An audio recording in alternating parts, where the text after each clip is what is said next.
Agradecemos nossos parceiros: Ataque Service, Reformas e Acabamentos, Beto Sanches, Cabelo e Corpo, Grupo Ramada, Polo Presencial, Elizabeth Biuna, Comunicação Visual.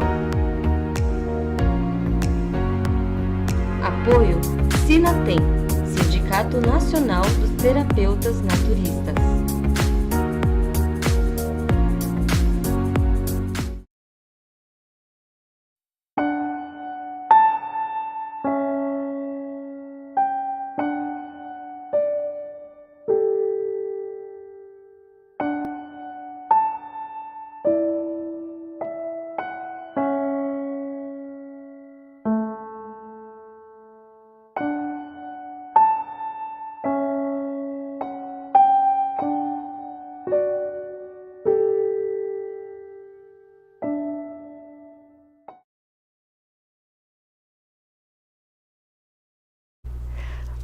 Olá, tudo bem? Seja bem-vindo mais uma vez aqui no nosso programa Saúde Mental, aqui todo pela Alma e Coração Terapias Integrativas. Bom, antes da gente começar a nossa conversa hoje, eu quero deixar aí um agradecimento muito especial a toda a nossa equipe técnica aqui, a Letícia, a Elizabeth e ao time do Alma e Coração. Bom, deixa eu fazer uma pergunta para você. Você já pensou em fazer uma transição de carreira? Você já pensou em fazer um curso de psicanálise? Você sabia que a demanda para a procura desse tipo de profissional está muito grande? Bom, se você não pensou, pense com carinho. Nós estamos aqui em Votorantim, temos um polo presencial, né, com vagas ali abertas, né, onde você pode também pedir informações mais detalhadas sobre o curso, entrando no nosso site www.almaecoraçãoterapias.com, mas não coloca o tio, nem C cedilha, nem nada disso. Bom, então o que acontece? Você vai entrar lá no site e vai, né, fazer todas as perguntas, tem uma equipe lá que vai atender você. Se você também tem interesse de fazer terapia, sessões de terapia, no mesmo site você vai lá na parte dos terapeutas, você pode escolher ali um terapeuta onde que você possa estar fazendo ali a sua solicitação. Olha aí que bonito, olha o site, olha ali, tá vendo ali? Ali na esquerda ou é direita? Só ambidestra. Tá ali, você vai fazer toda a pergunta ali, aí a nossa equipe vai responder com você imediatamente, tá certo? Olha, então ali você vai ver, tem todas as informações, logo vai estar à disposição também o curso EAD e temos também o curso presencial. Eu vou falar uma coisa para você, hoje, tá? Hoje, no intervalo, quando nós voltarmos do intervalo, nós vamos aí fazer um sorteio para 4 sessões de terapia grátis para você experimentar, para você ver como que é que faz.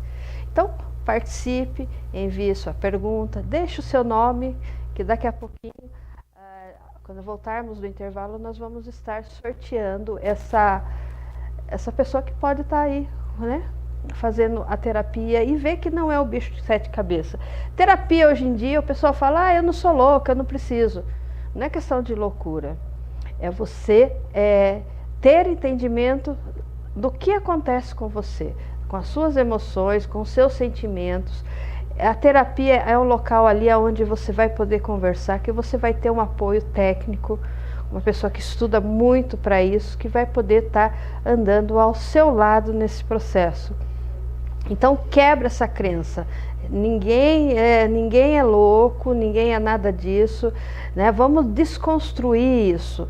A terapia é uma excelente ferramenta para ajudar a você desenvolver melhor as suas atividades, para que você também possa estar melhor no seu ambiente de trabalho, se você quer fazer uma transição de carreira, tá certo? Então, manda ali, tem o telefone ali, o WhatsApp, 991892600, tá certo?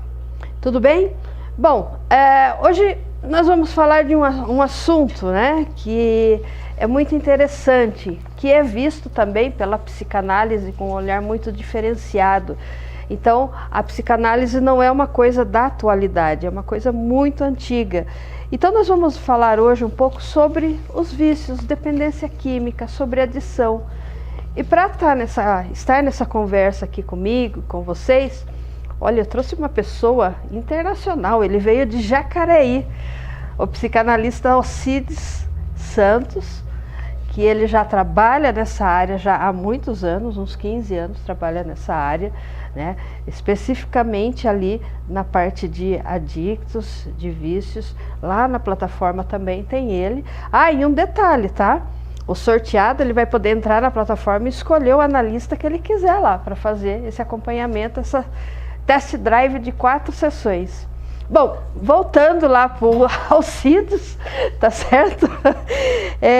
Ele vai aqui conversar com a gente referente a esse trabalho específico, referente à adição, referente às drogas, o alcoolismo. Vai ser um papo muito legal. Alcides, seja muito bem-vindo aqui no estúdio, né? Eu quero que você fique à vontade, né? Vamos discorrer aí uma conversa muito bacana. Seja muito bem-vindo. Ok, Valquíria. Obrigado. Boa noite. Antes de tudo, eu agradeço o apoio do time do Alma e Coração pelo convite e para falar de um tema muito importante, que é a dependência química. E por que, Valquíria, eu julgo que seja de extrema importância? Porque às vezes nós temos a impressão de que basta eu chegar à minha casa, fechar a minha porta, que eu vou estar, sabe, fora desse universo, que eu não vou ser atingido por isso, mesmo que eu não seja um usuário ou alguém que está envolvido, né, na compra, na venda, no acesso à droga. Mas não podemos esquecer que nós, como cidadãos, nós estamos envolvidos na questão, né, da segurança pública, na questão da saúde pública, da violência. Haja visto as questões, né, por exemplo, presídios lotados com pessoas presas ou sendo julgadas por crimes relacionados com a droga. Só frisando aqui, Valquíria, a minha fala, em nenhum momento eu vou fazer alguma apologia, se é certo ou errado, nada disso. É meramente a nossa visão da psicanálise com relação à dependência química. Ok? Ok, maravilha. Então vamos começar esse bate-papo. Alcides, vamos lá. Desde quando a psicanálise ela atua na dependência química? Valquíria, olha, muitas pessoas não fazem ideia, mas a psicanálise está presente nesse universo desde o início do século XX. Ou seja, nós tivemos aqui no Brasil, aliás, um dos primeiros relatos de trabalho feito com dependência do álcool, né, foi com um médico pernambucano, nascido em 1887, início do século XX, né, o médico chamado Júlio Pires Porto Carreiro, que desde cedo ele já se interessava pela psicanálise, né? Inclusive, Porto Carreiro foi um grande divulgador das teorias de Freud. Para você ter uma ideia, ele aprendeu alemão para poder ler os textos originais de Freud. Até isso, né? Então, ou seja, no início do século XX, lá na década de 1900, 1910, nós tínhamos já alguém aqui trabalhando com teoria da psicanálise. Uhum.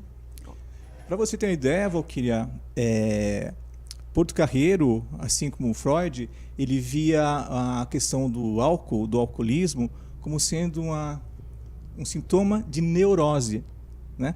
Ora, por que neurose, né?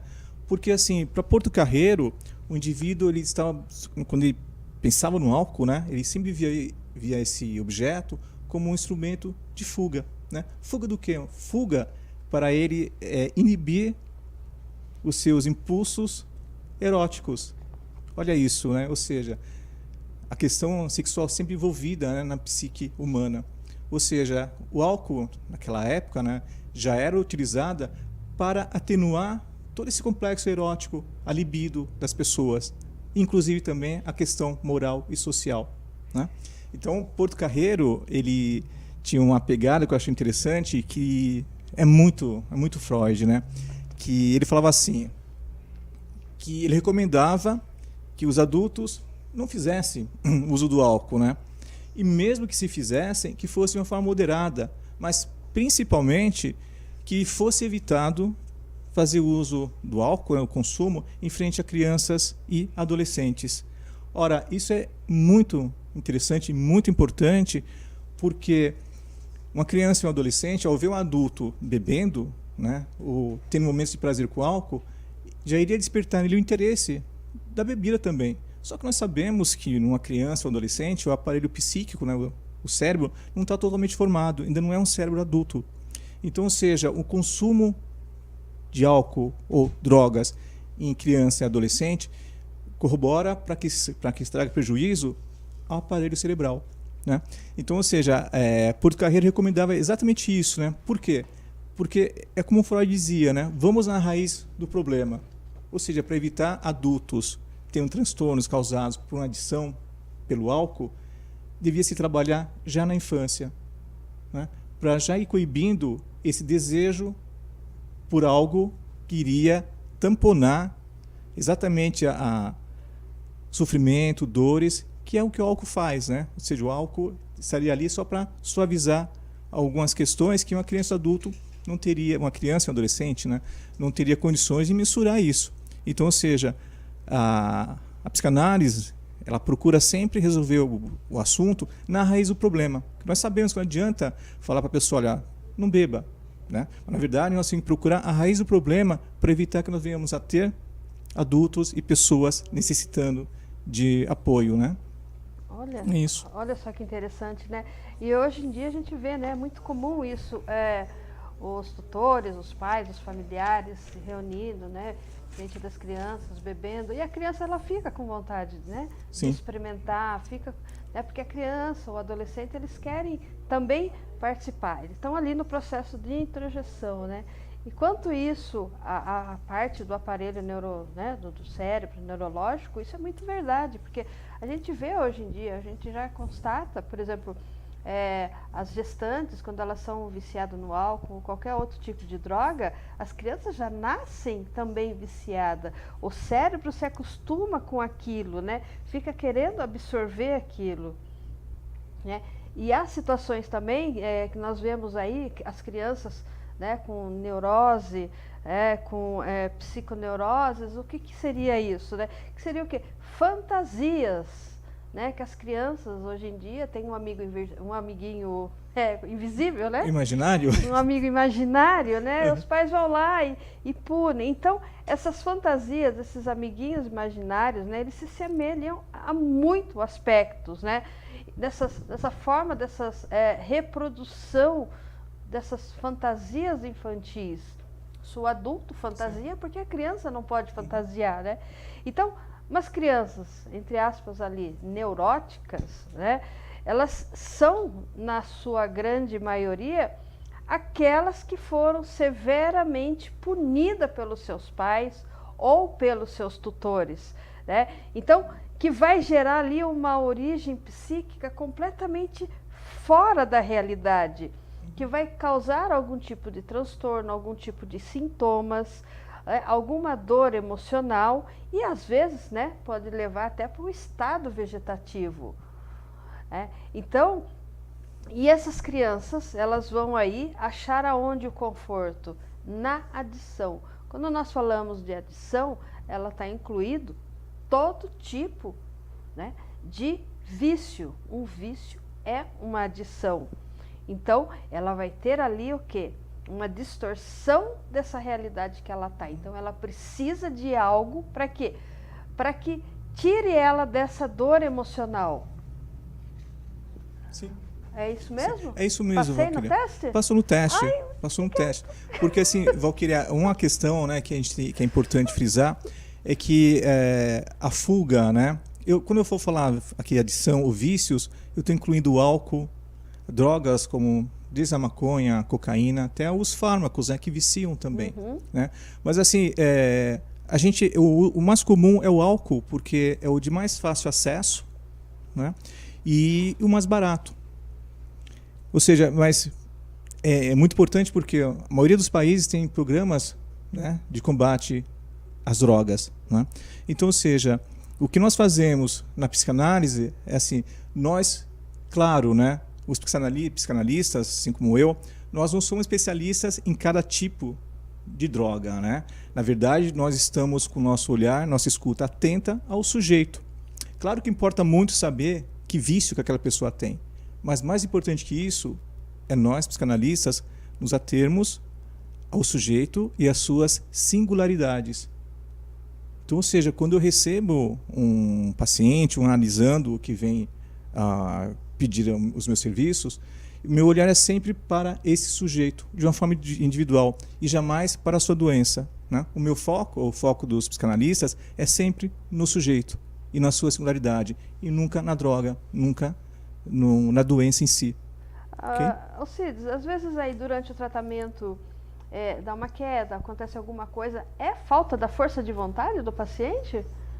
Valquíria, o que acontece é que nós tínhamos uma crença, aliás, muito antiga, de que bastaria o indivíduo, né, o sujeito, ele ter força de vontade para deixar de beber, deixar de fumar, né? Mas nós sabemos que não é simplesmente força de vontade, é que no passado era mais uma questão de moral e de justiça do que uma questão de saúde mental, né? Ou seja, por que uma questão de justiça e de moral? Porque há muito tempo, por exemplo, no início do século XX, um pouco antes, o vício maior que nós tínhamos no nosso país era exatamente o álcool, né?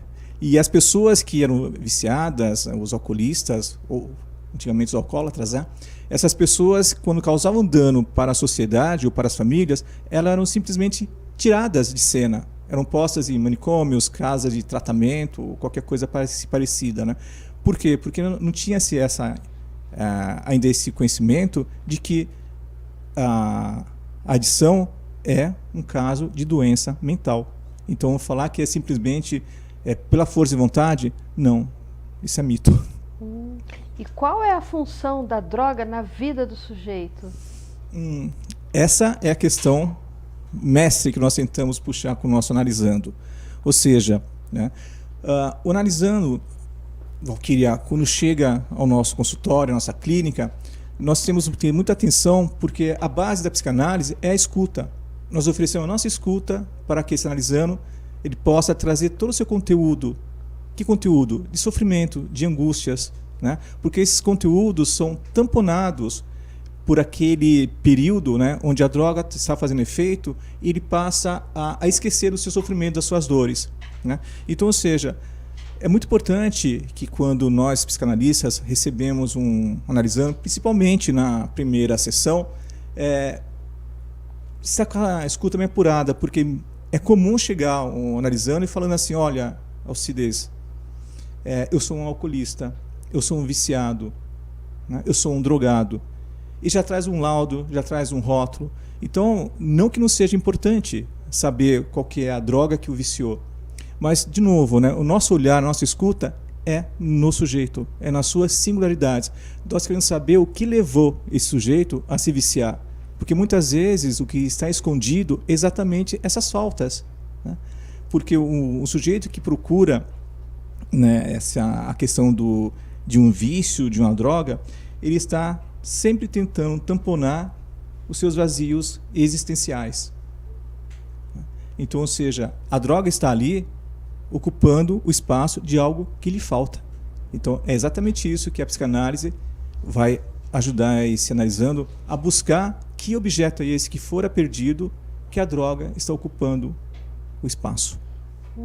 Todo excesso tem uma falta e toda falta tem um excesso. Perfeito. Então, quando eu estou naquele momento, né, fora do ar, né, por causa de qualquer tipo de droga, eu estou botando para fora um desejo meu que foi ali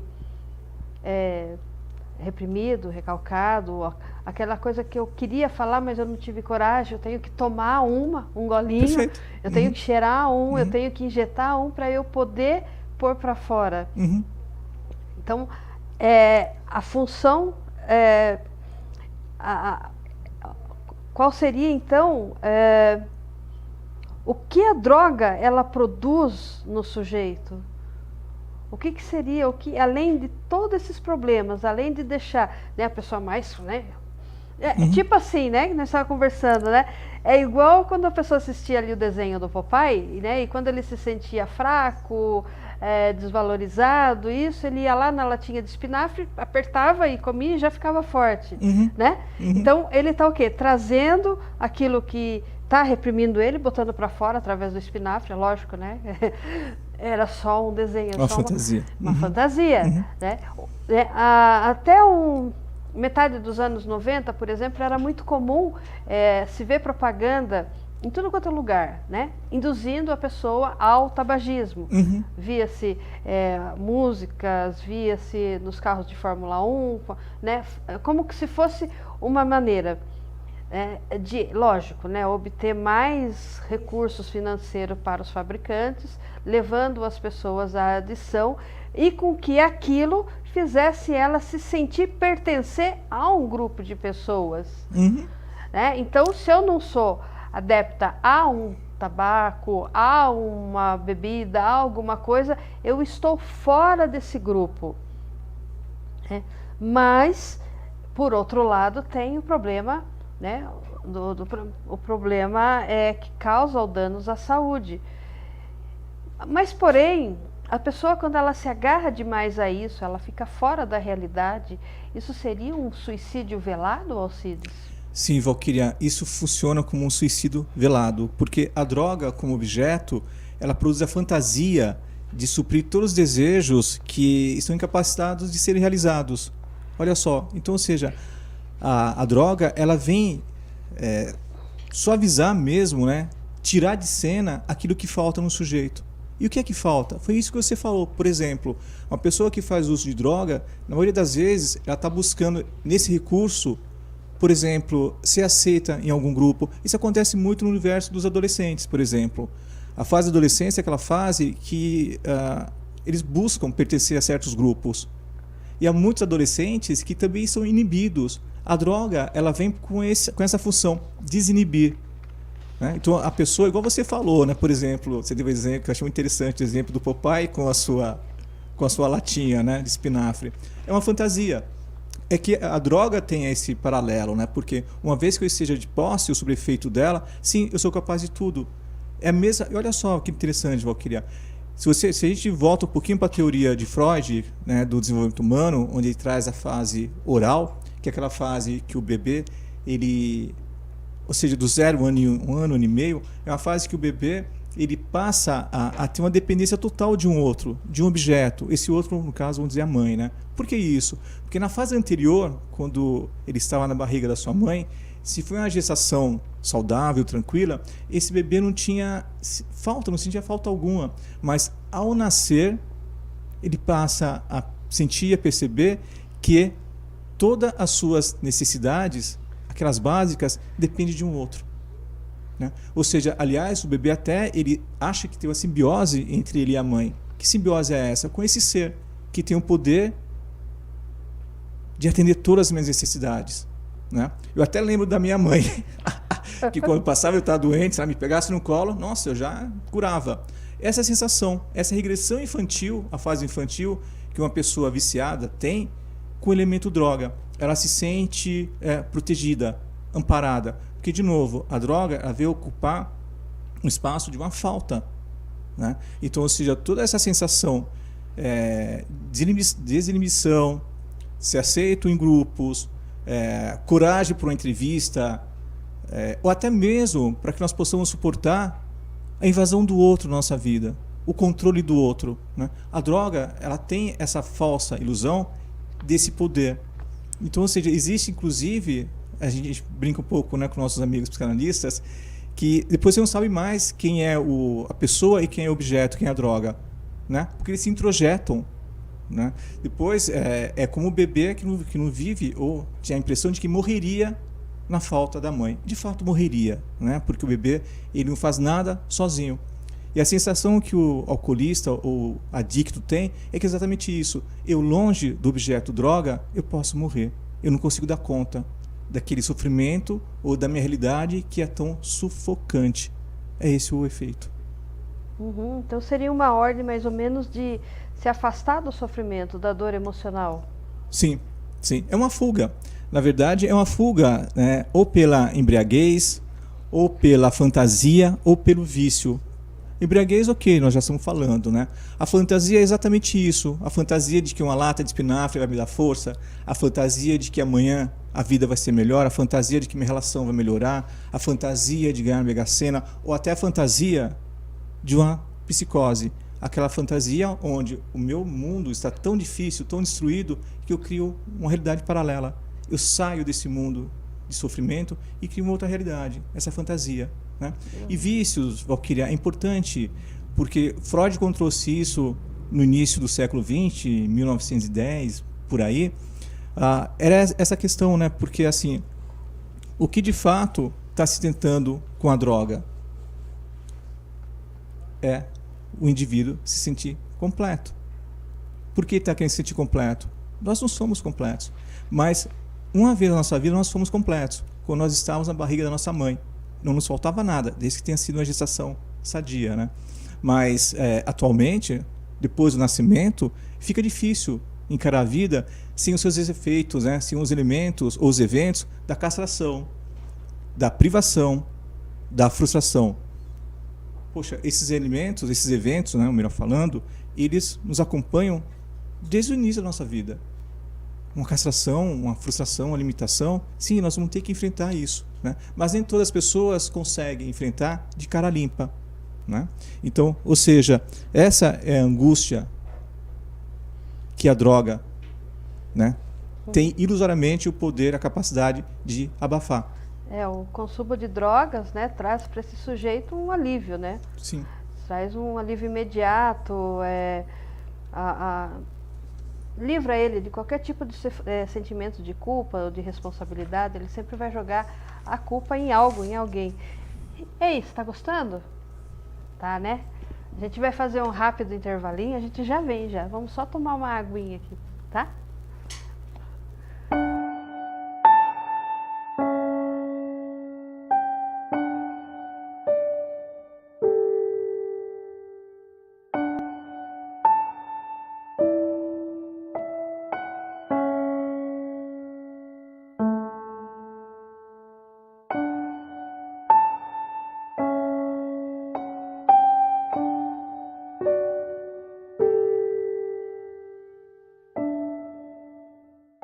Agradecemos nossos parceiros: Ataque Service, Reformas e Acabamentos, Beto Sanches, Cabelo e Corpo, Grupo Ramada, Polo Presencial, Elizabeth Biuna, Comunicação Visual.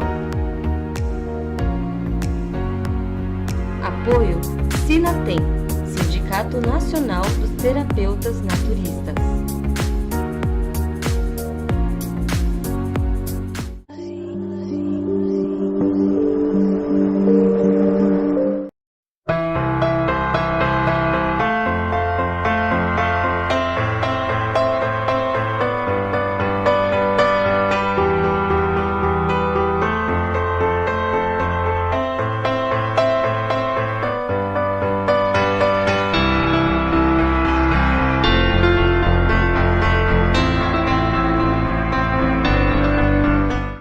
O restaurante Assadão Jardim Clarice, que você já conhece, está ainda melhor.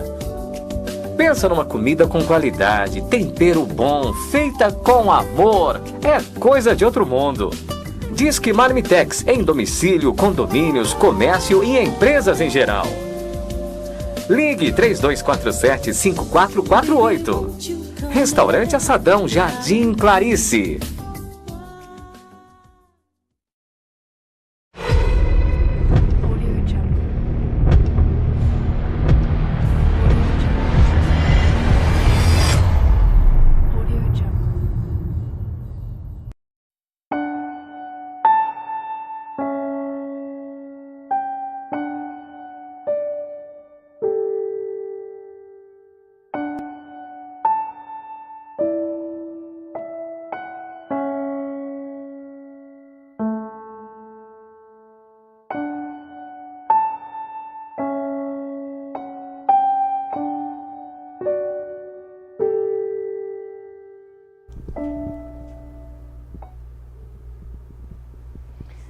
Gente, que loucura, que maravilha. Ó, vou fazer um negócio para você.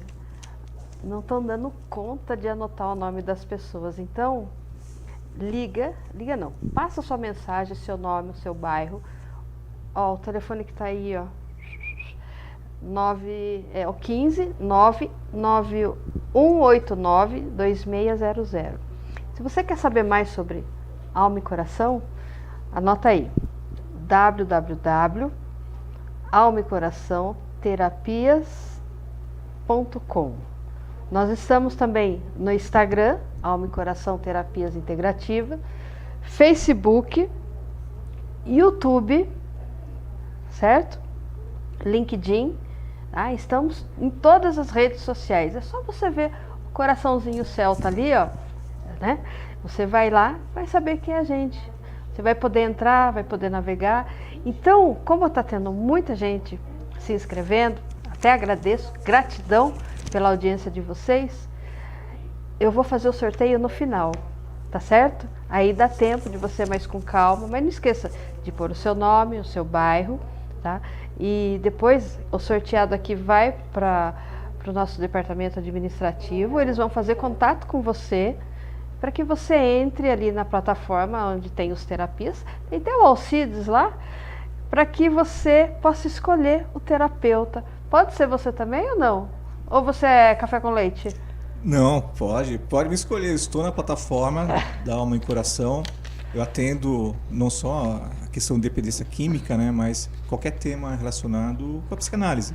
Será muito bem recebido, qualquer um de vocês. E tem lá outros terapeutas, tem cursos, tem texto, tem coisas da redação, né, que eu também coloco lá, faço, né, alguns assuntos, né, inclusive essa semana eu escrevi sobre pais narcisistas, né, que é muito importante, e também na área de esporte, por eu ser também psicanalista na área de esporte, psicanalista esportiva, né, faço parte da seleção brasileira paralímpica de handebol, cadeira de rodas. Bom, se vem uma pergunta aqui, duas, né, vamos lá? Vamos. Brincar de peteca? Vamos brincar, João. Então vai, são necessários o uso de medicamento durante o tratamento? Sim, Valquíria. Tratar a dependência química é um trabalho em conjunto, ok? Então, assim, o primeiro passo é o adicto, ele está disposto a se recuperar. Então, só que a questão não basta meramente uma terapia, precisa que ele se envolva no processo, mas dependendo do grau da sua adição, né, da sua dependência química, sim, os fármacos são necessários. Então, quando se trata um dependente químico, normalmente é um grupo de profissionais da saúde. Nós, psicanalistas, nossos colegas psiquiatras, outras pessoas da área da saúde, e até mesmo em alguns grupos existem aquelas pessoas que até usam a fé como força para que ela possa passar por todo esse sofrimento. Então, assim, não é algo simples de tratar, porque não existe a cura em si, existe um trabalho de autocontrole. E, em muitos casos, sim, é necessário remédio, medicação. Ok? Muito bem. Olha, outra pergunta aqui. Qual é o primeiro passo para evitar as recaídas após e durante o tratamento? Valquíria, essa pergunta é assim, é capciosa, mas é importante porque no processo de recuperação, por exemplo, vamos falar do alcoolismo, que é o mais comum. Assim, nós notamos que muitas vezes a família ela não está atenta, que ela tem, por exemplo, uma pessoa na família que está em processo de recuperação e a família não se dá conta de que tem que se evitar de ter bebidas em casa. Por exemplo, eu estive analisando que ele era adicto, ele fazia o uso de cocaína e também de álcool. E conversei analisando algumas vezes, e teve uma das sessões que eu pedi para falar com a família também. E assim, o pai entrou, né, foi por vídeo, né, videochamada, e o pai estava bebendo.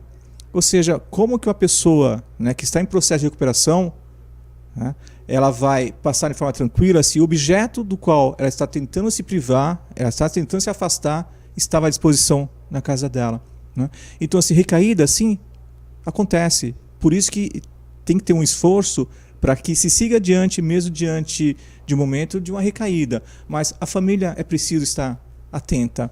Por exemplo, essas datas comemorativas, né, onde parece que tudo é fantasioso, por exemplo, as propagandas de cerveja, que a cerveja ainda tem propaganda na televisão, né? Acho que tem, né? É sei bem que sexista, né? Que é ativa bem... a libido, né? Ativa a libido. E você vê que todos são jovens, todos estão na sua potência máxima, todos, é como se dissesse assim, gozem a vida todo o tempo.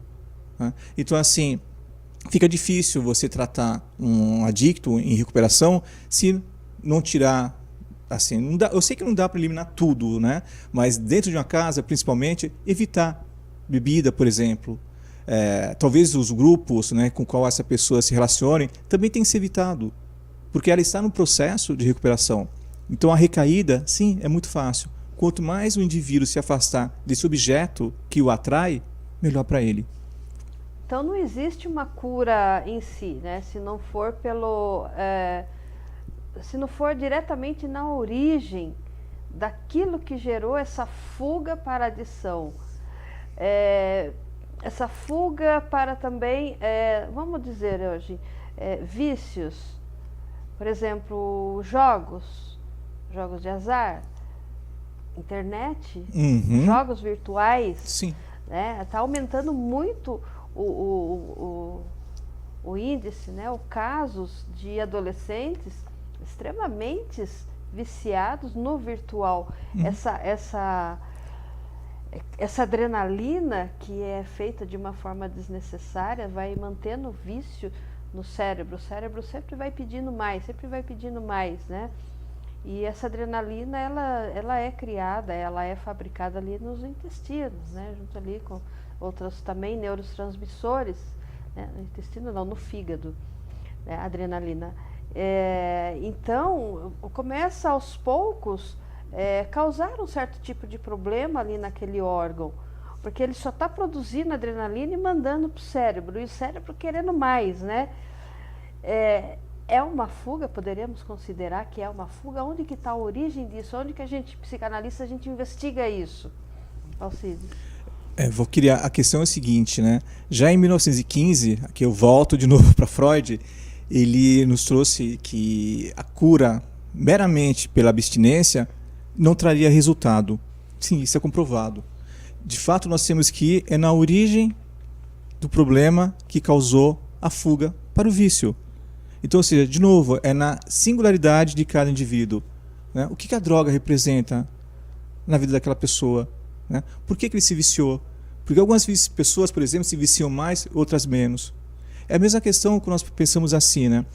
Diante de alguns fatos da vida, tem pessoas que, por exemplo, diante de uma perda de alguém querido, né? Ou de perder um emprego, alguma coisa importante, porque tem pessoas que sofrem, mas passam, seguem adiante, e porque tem outras pessoas que adoecem. Com a droga é a mesma coisa. Algumas pessoas têm uma predisposição maior para o vício e outras nem tanto. Mas é sempre aquela questão que nós entendemos pela psicanálise, que é sempre uma regressão ao estado primitivo daquele par, né? Mãe, bebê, objeto e droga. Né? Eu preciso desse objeto para seguir com essas dores, porque minha realidade, como já disse, né? É uma realidade difícil. Levar o dia a dia com a cara limpa é bem difícil, muitas pessoas não conseguem. Então a droga, ela tem esse poder, né? Ilusório. Né? E muitas vezes o que acontece é que o adicto, ele tem vamos dizer assim, um superego muito severo. Em que sentido? No sentido que ele se acusa muito, ele sabe que a sociedade o condena, ele já está tendo problema com as suas famílias, trabalho, como já dissemos. Né? Então, assim, ele sofre muito, inclusive, com a sua própria acusação. Né? Então, assim, e cada vez que ele se acusa mais e que ele não consegue sair do vício, fica uma coisa cíclica. Então, ou seja, ele está sempre tendo que lidar com o sentimento de culpa da sua impotência. E o sentimento de culpa, Valquíria, é a base da estrutura da neurose obsessiva. Como assim? Aquela neurose que a gente fica o tempo todo pensando e não sai da nossa cabeça. Né? Eu sei que eu preciso dar conta da minha dor, do meu sofrimento, do meu dia a dia, do meu chefe que está no meu pé, da minha analista. da minha analista que me cobra alguns comportamentos e eu não consigo mudar. Então, ou seja, a realidade era pesada. Então, o superego desse indivíduo, ele está o tempo todo batendo nele.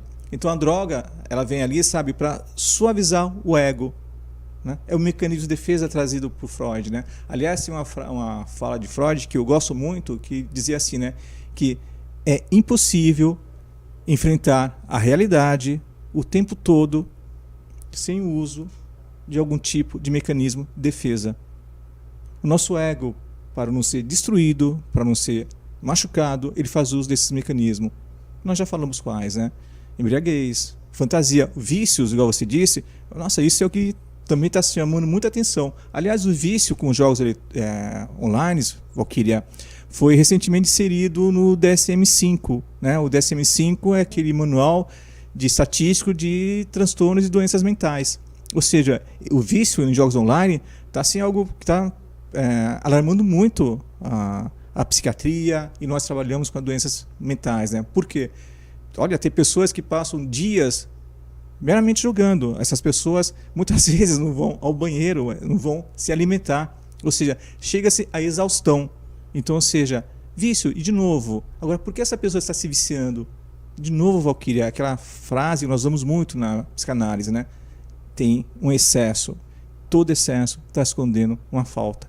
Então, o que leva esse jovem, o que leva essa pessoa a ficar dias diante de um jogo online e esquece da sua própria vida? O que está faltando ali? Então, é isso que nós procuramos, junto aos nossos analisandos, ressignificar os seus conteúdos. Né? Nós vamos dar a palavra para esse analisando, para que ele traga em palavras aquilo que está incomodando no seu inconsciente. Ou seja, nós temos a convicção de que esse analisando, né, inconscientemente, ele usa a droga como uma válvula de escape para suportar exatamente o seu sofrimento, a sua dor. Né? Que muitas vezes até esse sentimento de se sentir inferior diante do outro, diante da sociedade, um sentimento de impotência, é esse o prejuízo. Né? É um prejuízo muito forte, né? Porque à medida que ele vai se afastando do seu objeto, né? Uhum. Vamos dizer aí a mãe entendedora, ele vai fazendo um deslocamento para algo que substitua isso. É muito comum hoje em dia, por exemplo, em clínica, é muito comum também hoje, inclusive dentro da área do desporto, onde eu atuo, as projeções. Então, as projeções, elas são fortes dos pais em cima dos seus filhos, que eles acabam perdendo a identidade. E aonde que eles vão buscar um alívio? Nos jogos, na droga, no álcool, no sexo, né?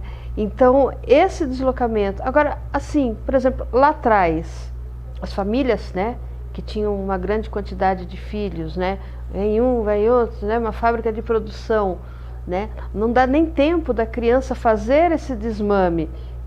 Ali o Winnicott fala do cobertorzinho, né, eu tenho que ter um objeto de transição, porque eu estou saindo ali de todo aquele período de acalento, de manutenção, de proteção, de alimento com a minha mãe, porque está vindo um irmão, né? Então eu tenho ali o meu cobertorzinho, mas esse cobertorzinho, de repente, ele pode virar uma garrafa, porque eu estou vendo, por exemplo, que a bebida, vamos falar da bebida, voltar à bebida, é uma coisa que eu uso de uma forma de ritual.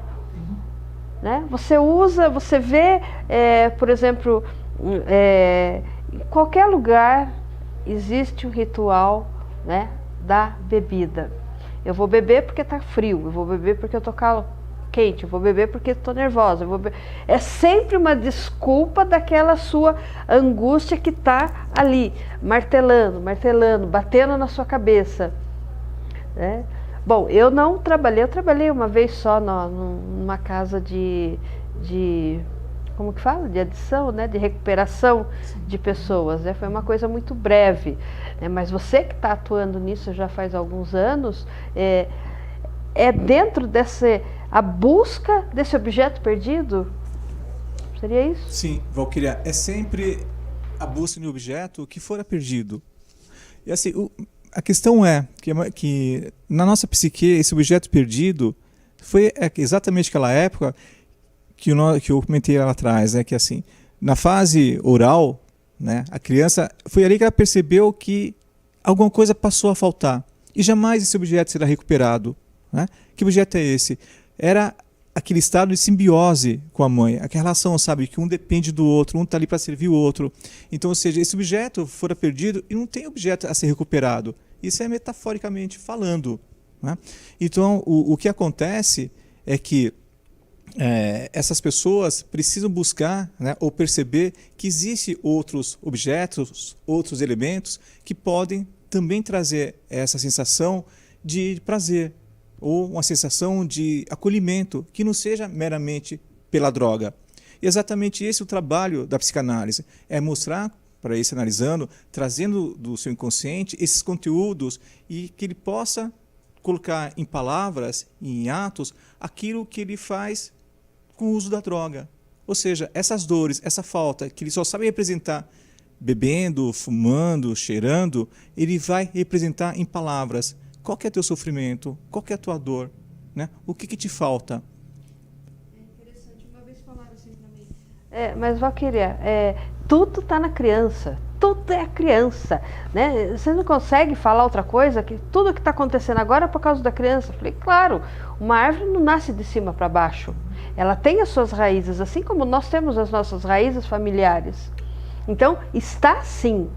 Uma coisa vai se perpetuando, ela vai passando de uma forma empírica, uma falsa crença. Olha, tem que ser desse jeito, tem que ser assado, porque se não for assim, fica complicado, vou te punir, vou isso, vou aquilo. Então a criança ela vai ficando frustrada, ela vai ficando com o seu ego completamente estraçalhado.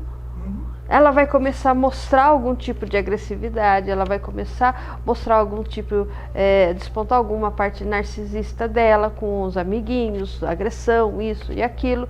E quando chega na vida adulta, ela fica completamente meio fora da casinha, né? Olha, chegou mais uma pergunta aqui, ó. Como deve ser a abordagem familiar no tratamento da dependência química, Alcides? Vamos lá, Valquíria. Essa questão também é sensível, porque nós entendemos que uma família que tem alguém, né, com dependência química, há a necessidade de trabalhar com toda a família. Porque é sempre assim, a gente percebe que normalmente tem uma família ali meio que destruída. Não é só aquela pessoa que ele começou a se drogar, a se viciar, sem nenhuma causa. Tem que ter um olhar assim, global na família. O que mais está acontecendo ali? Qual que é a relação familiar entre pai e mãe, entre os filhos, né? Excesso de cobrança. Às vezes a gente fala assim, né? Olha, normalmente a pessoa se vicia porque foi negligenciada, mas também tem aquelas pessoas que se viciam pelo excesso, né? Aquelas crianças ou aqueles adolescentes que também estão cansados do excesso de atenção. Imagina assim, aqueles filhos que também são vistos como os filhos, os meninos de ouro, os exemplares. Isso também traz um prejuízo. Então a droga tanto é pela falta quanto pelo excesso. Então a família tem que ser trabalhada em conjunto. Não adianta só cuidar de quem está efetivamente com o problema da droga, mas e a família e o seu entorno? É importante. Muitas vezes vocês vão se deparar que o problema não é só do indivíduo que está sendo chamado de adicto. A gente vai observar que ele tem uma família inteiramente doente. Temos que ter esse olhar também, né? Na hora de tratar esse analisando, abordar também a questão familiar, ok? Então, ou seja, claro, né, a primeira fonte de amparo é o amor, mas o amor sadio, não o amor daquela família que vê um filho ou uma filha dependente e atende todas as suas exigências. Eu acabo dando dinheiro, acabo dando incentivo, na intenção de poder acolher e dar amor, e na verdade eu não estou ajudando, né? Então muitas vezes a família tem que procurar sim, né, uma ajuda da psicanálise, ajuda de grupos de apoio que possam intermediar essa família para que seja feito um tratamento em conjunto, tá bom? Aqui falavam assim, o alcoolista é frescura ou é uma doença? Valquíria, Não, não é frescura, né? É uma doença, tá? O alcoolismo é uma doença mental e dessa maneira ela tem que ser tratada. E aliás, o que nós fazemos na psicanálise, quando nós lidamos com pessoas, né, que vêm com essa estrutura compulsivamente destrutiva, nós procuramos inclusive implicar analisando esse paciente no seu processo de recuperação. Aliás, nós incentivamos que antes de começar a terapia, esse analisando comece um processo de recuperação. Queira tendo a consulta com um psiquiatra para ver se necessita de remédio, de fármacos, ou que ele participe de grupos de apoios. Por exemplo, os alcoolistas, eu recomendo participar das sessões dos alcoólicos anônimos. Os de droga mesmo, a cocaína, as balinhas, que ele procure os narcóticos anônimos. Por que isso? Para que ele possa estar dentro de grupos que vão lhe dar apoio, que ele não precisa ter vergonha de mostrar o que ele é, o seu sofrimento, suas dores. Porque hoje o que incomoda muito esses adictos, lembra, é o superego muito severo. Ele se acusa muito. Então, quando ele participa de grupos de apoio, ele se sente acolhido. E tem pessoas ali para dizer, olha, eu também estou passando por isso, eu também tive recaída, mas segue em frente, vamos lá. E esse grupo de apoio ajuda, né?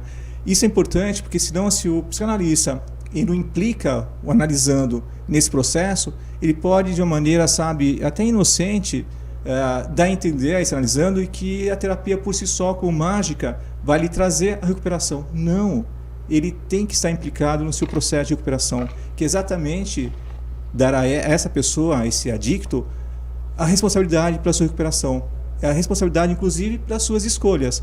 Sim, é uma doença mental, pessoal, e tem que ser tratado com severidade, com atenção, com acolhimento e com amor. Ok? Ok, muito bem. Olha o que tenho aqui. A caixinha de Pandora. Vamos lá, vamos lá. Eu não quero nem ver quem é que vai aqui. Peraí, deixa eu ver o negócio aqui. Tenha a honra, por favor, de escolher aí. Deixa eu ver quem eu escolho aqui, né? Vamos ver se eu escolho alguém de Jacareí. Alguma televisão, por exemplo. Eu já vi. Eu vi ali a Mônica mandando um ok, o Elton. O Elton, né? Um abraço pro Elton. O pessoal hoje não quis ninguém que mandasse um abraço. Falar quem foi Pode falar. Bom, é uma moça, Solange Bastos Formazari. Isso. Parabéns. Esperamos você para sessões de psicanálise. Entre a nossa página, escolha um psicanalista e venha ser acolhida. É isso aí. Gente, olha, é muito bom aqui estar falando com vocês. Olha, a Gislaine aí também está nos acompanhando. Gratidão. Gislaine está falando de longe, hein? Falando de longe. Isso. Olha lá, mames. Bom, gente, é isso aí. Deixa eu repetir de novo. Falar novamente para vocês. Venham fazer um curso de psicanálise, tá certo? Nós temos aí um mercado de trabalho muito amplo, a demanda está muita gente precisando de você, precisando dos seus conhecimentos, tá? Precisando que vocês façam parte desse time, façam parte dessa equipe Alma e Coração. Então nós temos cursos aqui em Votorantim, logo aqui na Albertina Nascimento 139, ali no Grupo Amada, o grupo que vai iniciar presencial, tá certo? Com ótimos temas, ótimos profissionais, foi tudo muito bem elaborado para vocês. Não esqueça de entrar dentro das nossas mídias sociais, Instagram, Facebook, YouTube, LinkedIn, Alma e Coração, Terapias Integrativas. E aqui no nosso site da própria terapia da Alma e Coração, almaecoraçãoterapias.com. Você entra, você navega, você vai lá procurar saber mais informações sobre o nosso curso, tá certo? A gente passou aí por um período aí, tá passando ainda a pandemia, muitas pessoas perderam o emprego, muitas pessoas não conseguiram fazer uma recolocação no mercado de trabalho, não conseguiram fazer algumas atualizações, tá certo? Será que de repente o que você precisa fazer está aqui? Precisa estar a serviço de outras pessoas? É muito amplo esse mercado do atendimento para outra pessoa. Você gosta de ser terapeuta? Valquíria, eu me encontrei na psicanálise. Eu tenho amor por essa profissão, eu tenho amor pelo que eu faço, que é exatamente isso, né? É acolhimento. É nós olharmos a pessoa na sua singularidade. Não existe um igual a você, você é único. E assim, você trabalhava com o quê? Desculpa cortar. Valquíria, eu venho do mercado financeiro. Olha lá, tá vendo? Viu só? E assim, então, eu também entrei na psicanálise, porque eu já fazia terapia, que era exatamente, né, para suportar algum sofrimento, algumas dores, né? E assim, a psicanálise foi como um bálsamo. Então, por isso, eu sou suspeito de falar. Eu sou apaixonado. Legal. Pessoas, Alcides, eu quero agradecer. Você vem mais vezes aqui com a gente? Valquíria, toda vez que você me chamar, eu estarei aqui. Eu sou todo alma e coração. Gratidão pela sua presença. Obrigado. Gratidão pela audiência. Semana que vem nós vamos ter um tema bem legal aí. Vamos falar sobre psicanálise. Eu vou estar aqui para que vocês me sabatinem. Tá? Vamos falar o que é a psicanálise, o que estuda. Já comecem a formular suas perguntas aí. Tá certo? Beleza? Gente, gratidão e até a próxima. Fiquem bem.